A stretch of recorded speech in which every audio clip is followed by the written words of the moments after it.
Children party বলো না? Children party তো সিদ্ধান্ত নিয়েছে যে আমরা এই জুলাই সনদে আমরা সিগনেচার করবো না।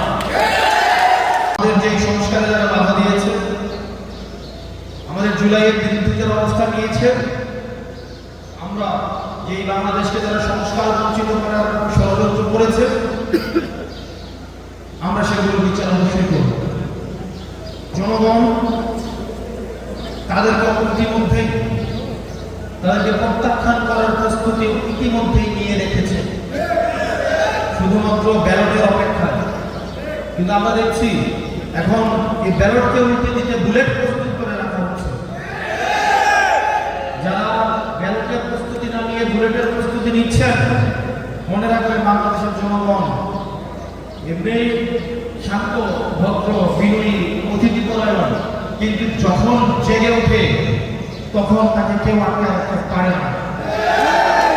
আপনারা বুলেট নিয়ে প্রস্তুত থাকুন, জনগণ আপনাকে ব্যালটের মাধ্যমে প্রত্যাখ্যান করার জন্য প্রস্তুত হয়েছে।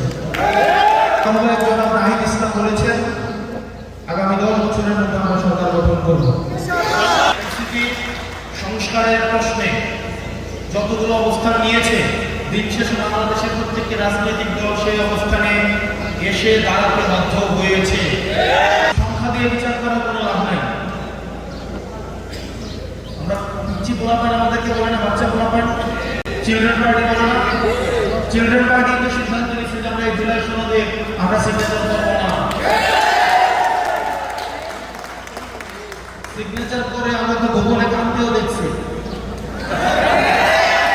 আমরা দেখি নাই, গোপনে কামতে দেখি নাই। আমরা পোলাপান মানুষ, কিন্তু কি হয়েছে? আমরা যেই কথাটা বলছি দিন শেষে তো ওইখানে আসছে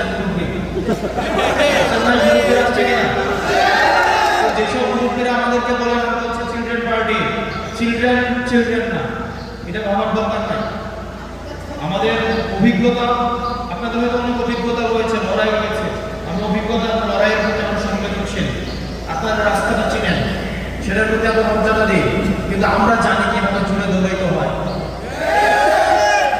You may know the road, but we know how to run faster.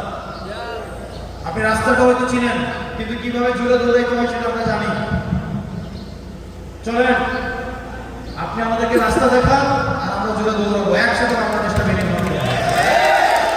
আমরা কোনো চাঁদাবাজ, কোনো মাফিয়া যারা সংস্কারের বিপক্ষে অবস্থান নিয়েছে, জুলাইয়ের বিপক্ষে অবস্থান নিয়েছে, আমরা তাদের সাথে কোনো জোট করব না।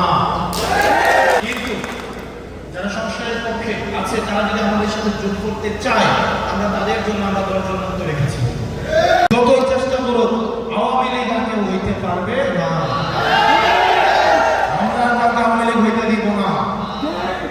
আপনারা যতই চেষ্টা করেন না কেন, আপনারা আওয়ামী লীগ হইতে পারবেন না।